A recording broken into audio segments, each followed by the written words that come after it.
Buonasera, benvenuti a questa edizione del nostro telegiornale. Vediamo subito i titoli. Sopralluogo del presidente Schifani nei luoghi del disastro, i soldi ci sono, ha detto, dobbiamo decidere i tempi. Ripresi molti collegamenti ferroviari, lungo la costa ionica si lavora con pale e ruspe per rimediare al disastro. Mattarella a Palermo in visita alla Fincantieri, il capo dello Stato si complimenta con i lavoratori. Operaio quarantenne cade da impalcatura e muore, stava lavorando in una ditta di biancheria intima.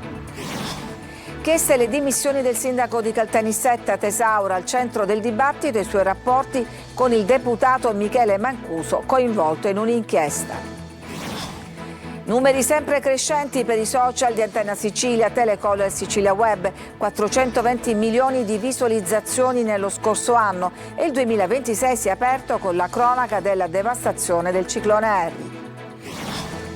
Calcio Serie C, dopo gli arrivi di Di Noia e Carnelutti, il Catania ha prolungato il contratto a Jimenez per 2 anni e mezzo. Domenica l'attesa sfida al Massimino contro il Cosenza. Calcio, il Palermo domani a Modena, Inzaghi scioglie il nodo tre quarti, mentre il mercato entra nel vivo con Johnson sempre più vicino.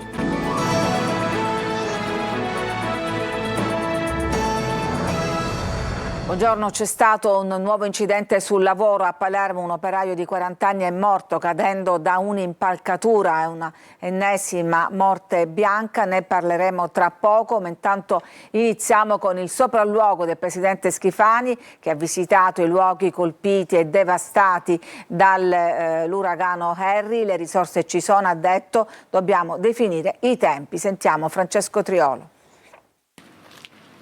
Mazzeo, Borgo Marinaro di Taormina, iniziata da qui la 2 giorni di sopralluoghi del presidente della regione Renato Schifani in Sicilia orientale, nei luoghi devastati dal ciclone Harry. Accompagnato dal capo della protezione civile regionale Salvo Cocina, Schifani ha fatto già partire la dichiarazione di emergenza per calamità che il governo avrà all'ordine del giorno la prossima settimana, ma intanto si è reso conto di persona dei danni. Interi lungomari inghiottiti dalla furia del mare, lidi cancellati, un'industria del turismo al collasso. Senza mare praticabile, perché venire qui? Senza una risposta immediata, una reazione, il rischio è quello di vedere cancellate le prenotazioni negli alberghi che hanno programmato l'inizio della stagione ad aprile.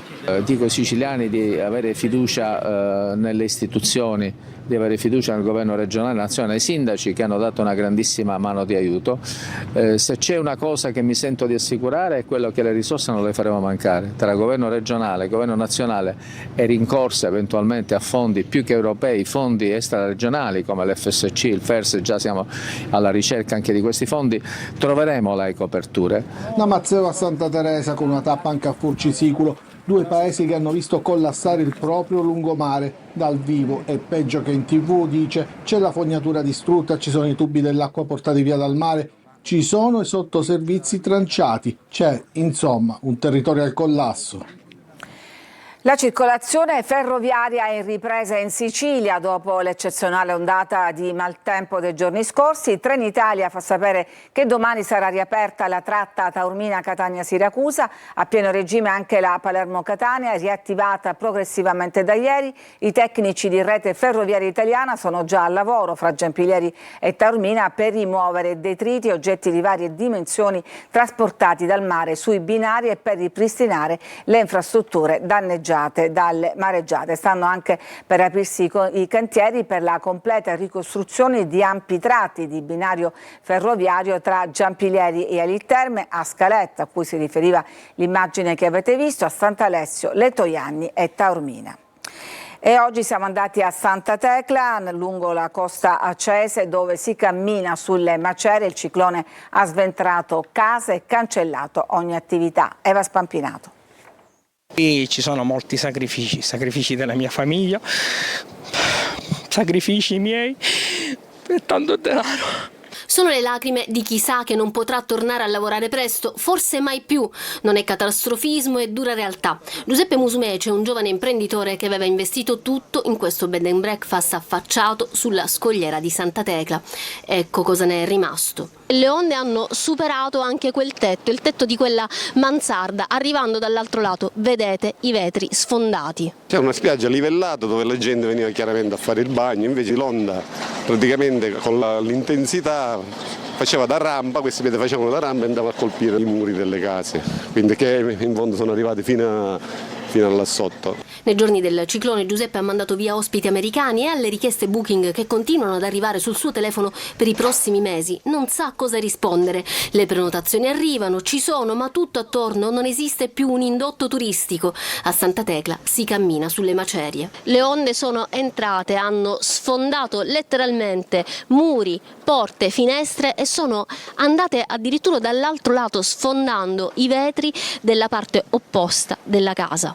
Gli imprenditori sono sfiduciati perché mentre si chiede loro di rialzarsi, i risarcimenti per l'ultima mareggiata non sono mai arrivati. Da imprenditori siamo sempre pronti a rialzarci, ma pensate un po' che 3 anni fa c'è stata un'importante mareggiata, nonostante abbiamo reinvestito, ricostruito, abbiamo preparato tutte le modulistiche, questi soldi arriveranno, qualcuno vi aiuterà, ma ancora nessuno mai ci ha aiutato. Abbiamo fatto tutto, la perizia di cose, forse proprio in questo momento stanno chiamando un pochino per vedere di risarcire qualcosa di 3 anni fa? 3 anni fa, esatto. Ogni giorno di fermo qui è un danno che non si vede ma pesa e scoraggia. Loro in qualche modo non hanno più intenzione di continuare.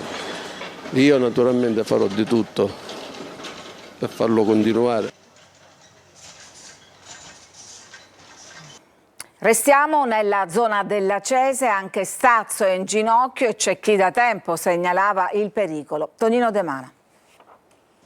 È stato devastante il ciclone Harry e ha letteralmente divorato la costa orientale della Sicilia con onde alte oltre 10 metri che si sono abbattute sul litorale. Infrastrutture vecchie e nuove sono state ingoiate dalla furia della natura che prima o poi presenta il suo conto. Al di là della forza di Harry e naturalmente dei cambiamenti climatici, la Sicilia fa i conti con l'erosione che avanza e divora metri e metri di costa. Nella Cese, Stazzo è in ginocchio, le abitazioni sono state sventrate e c'è chi da tempo segnalava il pericolo. Abbiamo presentato, purtroppo informalmente, alle altre amministrazioni studi, progetti da tutto il mondo, studiati proprio contro l'erosione del mare. Strade e marciapiedi distrutti, a giudicare dalle immagini sembrano quasi bombardati, eppure negli anni mai è stato approvato un progetto per la messa in sicurezza del litorale. Stesso mare, stessa distruzione. Qui siamo in via Molino a Santa Maria la Scala, dove marosi hanno distrutto parte del lungomare e del belvedere con le ringhiere scaraventate a metri e metri di distanza. Quantificati i danni, bisognerà rimboccarsi le maniche e ripartire da zero, ma ogni lavoro sarà inutile se prima non si terrà conto della natura e dei suoi cambiamenti. Questa mattina visita speciale nella sede palermitana della Fincantieri del Capo dello Stato Sergio Mattarella, che si è complimentato con gli operai. Marco Gullà. Oggi la visita alla Fincantieri di Palermo per la cerimonia di celebrazione della storia del cantiere navale del capoluogo. Domani invece a Cefalù per presenziare in cattedrale al convegno Mediterraneo, Mare di Pace. Agenda palermitana per il Presidente della Repubblica Sergio Mattarella. Al suo arrivo nello stabilimento Fincantieri il Capo dello Stato si è soffermato col governatore della Sicilia Renato Schifani chiedendo ragguagli sui danni provocati dal ciclone Harry. Una visita significativa quella di Mattarella ai cantieri navali della sua città natale, una visita che assume anche il valore di riconoscimento delle lotte portate avanti negli anni dalle lavoratrici e dai lavoratori. Lo spirito del cantiere che si trasferisce da generazione in generazione, il senso di appartenenza delle maestranze, che in questo cantiere è sempre stato molto alto, ed è questo spirito che ha accompagnato e sorretto l'alta professionalità che ha sempre caratterizzato questo cantiere e che oggi trova, grazie a Fincantieri, prospettive così ampie, così rinnovate e rilanciate. Il presidente Mattarella si è poi complimentato con alcuni operai della Fincantieri. Complimenti per i risultati straordinari e eccellenti dovuti alla vostra opera, ha detto il Capo dello Stato. E intanto si continua a morire sul lavoro. Giusy Lazzara. Il volo di 5 metri è stato fatale. Non c'è stato nulla da fare per Alessio Latargia, 40 anni, volato giù dall'impalcatura. I suoi colleghi lo hanno trovato già morto accanto al ponteggio che era stato montato a ridosso di un capannone in via Giafari a Palermo. Latargia lavorava per un'azienda esterna che era stata chiamata per la ristrutturazione del capannone che vende biancheria e articoli per la casa. Non è ancora chiaro se stesse facendo un sopralluogo o se avesse già iniziato i lavori.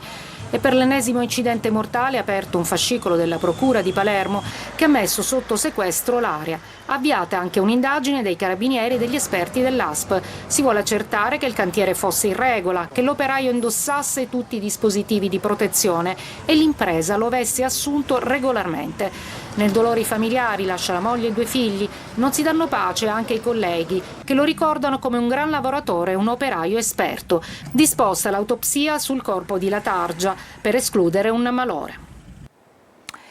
La Corte d'Appello di Palermo ha confermato la condanna a 14 anni per associazione mafiosa inflitta in primo grado a Rosalia Messina Denaro, la sorella del boss Matteo. I giudici non hanno però accolto l'appello del PM sulla contestazione alla donna del ruolo direttivo in Cosa Nostra. La Corte ha anche disposto la confisca del denaro sequestrato all'imputata, fatta eccezione per l'argenteria di famiglia. Ci fermiamo, c'è una pausa per la pubblicità, torniamo tra poco con altre notizie.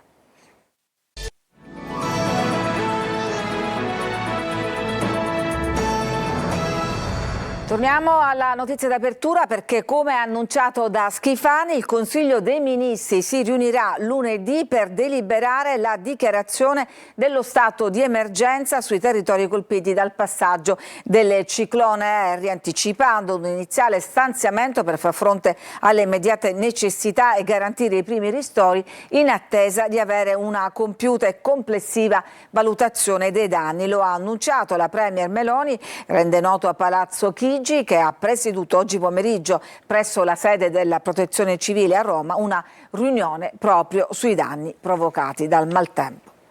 Chieste le dimissioni del sindaco di Caltanissetta Walter Tesauro al centro del dibattito e i suoi rapporti col deputato Michele Mancuso coinvolto in una inchiesta. Rita Cinardi.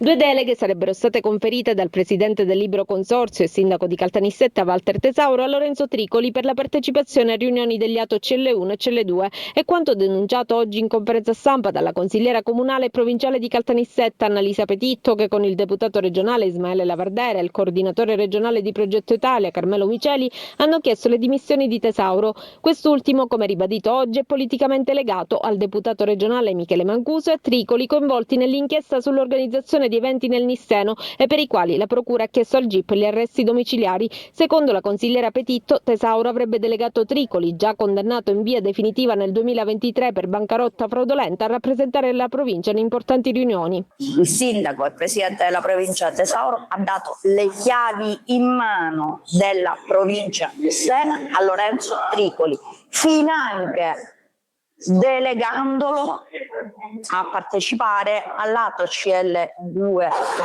di Gera e al lato CL1. La Verdera ha parlato di un sistema che coinvolgerebbe anche la sanità, tirando fuori una busta ironizzando su una presunta mazzetta di 2.000 euro sequestrata dalla polizia durante le perquisizioni nell'auto della moglie di Mancuso. Io sostanzialmente ho presentato e presenterò in aula questo foglio all'onorevole Mancuso perché evidentemente non si comprende come mai nella sua macchina c'era il nome di un paramedico che doveva essere trasferito da un'ASP a un'altra. C'è poco da ridere, questa è una vicenda clamorosa. La smettano tutti i politici e deputati regionali di utilizzare la sanità come se fossero cosa loro, che la sanità non è cosa loro, è dei cittadini.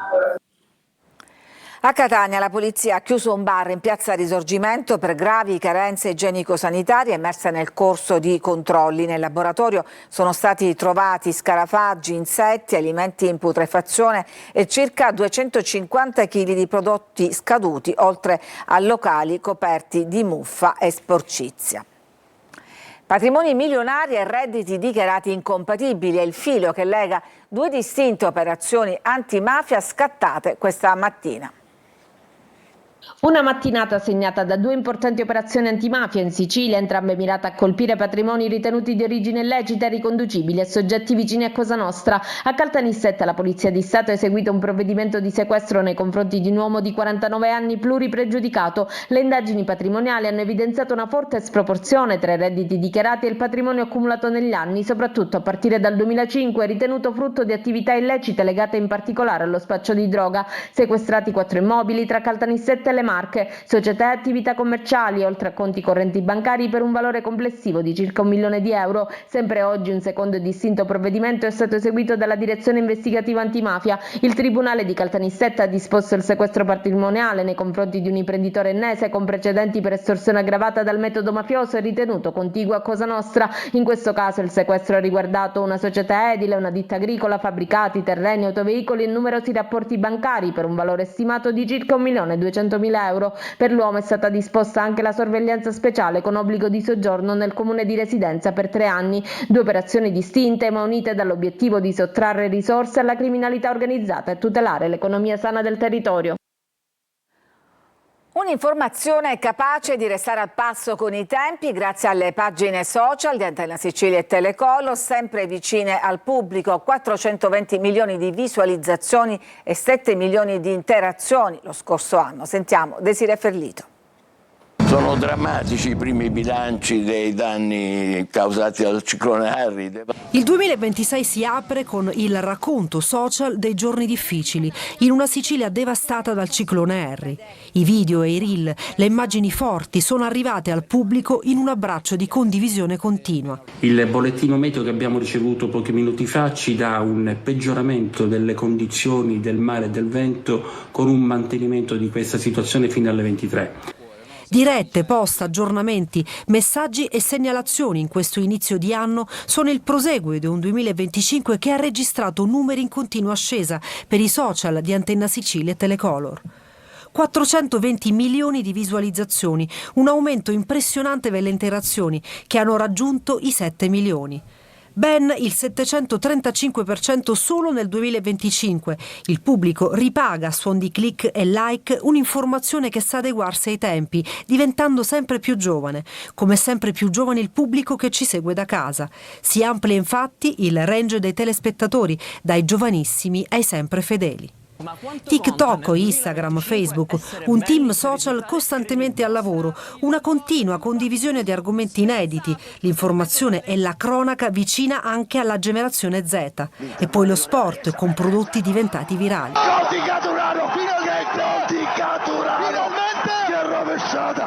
Il primo contatto con un fatto di attualità avviene attraverso un contenuto visto sui social, come un breve video, un meme, una storia, uno screenshot ricondiviso, e la nostra TV, ammiraglia regionale, non resta indietro. Solo nel 2025 un aumento di 200.000 followers, 200.000 persone che seguono le pagine, che interagiscono sentendosi parte di una grande community.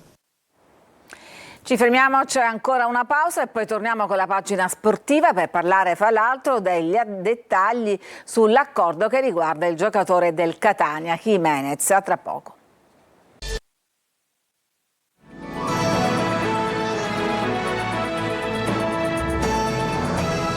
Siamo allo sport e dopo gli arrivi di Di Noia e Carnelutti il Catania ha prolungato il contratto a Jimenez fino al 2028. Domenica l'attesa sfida al Massimino contro il Cosenza. Sergio Colosi.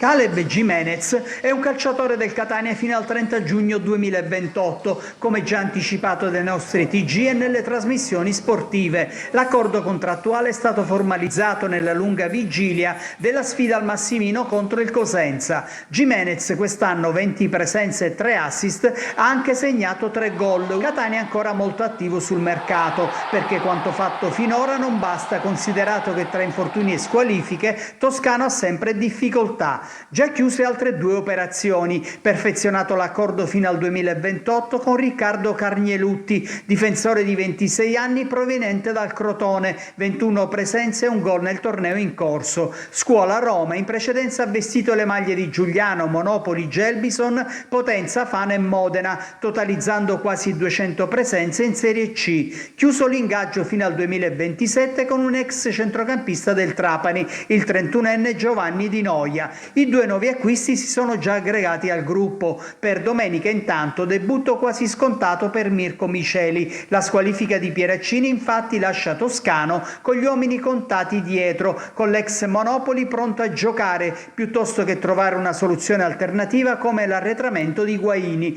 Miceli si allena da qualche giorno con la squadra, quindi non dovrebbe avere grandi problemi ad integrarsi immediatamente. Dovrebbe essere questa la novità più rilevante nella formazione rossaazzurra.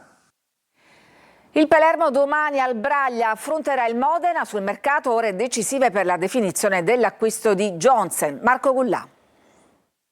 La giornata di domani potrebbe regalare uno strappo importante al Palermo. Rosanero che saranno impegnati alle 17:15 a Modena dopo che le dirette concorrenti per la promozione, ovvero Frosinone, Venezia e Monza, hanno terminato le rispettive gare da poco. Rosanero che sperano nei passi falsi delle competitor per poi fare il pieno di adrenalina in vista del match del Braglia. Il campionato infatti è già arrivato ad un punto in cui si inizia a guardare anche i risultati di chi è avanti in classifica. Il Palermo al Braglia contro un Modena coriaceo e sicuramente insidioso non può permettersi passi falsi. La vittoria sullo Spezia ha ridato entusiasmo alla ciurma di Inzaghi, che adesso deve solo continuare a fare bene.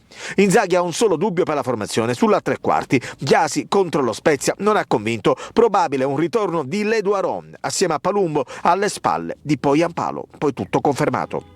Mercato si avvicina sempre più Johnsen dalla Cremonese, a fare ormai addirittura d'arrivo prossima settimana la possibile definizione. Flebili speranze anche per Tramoni del Pisa. Dani Mota ha detto sì ai rosanero, ma il Monza tentenna non è una trattativa semplice. È tutto per questa edizione, grazie per averci seguito e vi auguro una buona serata.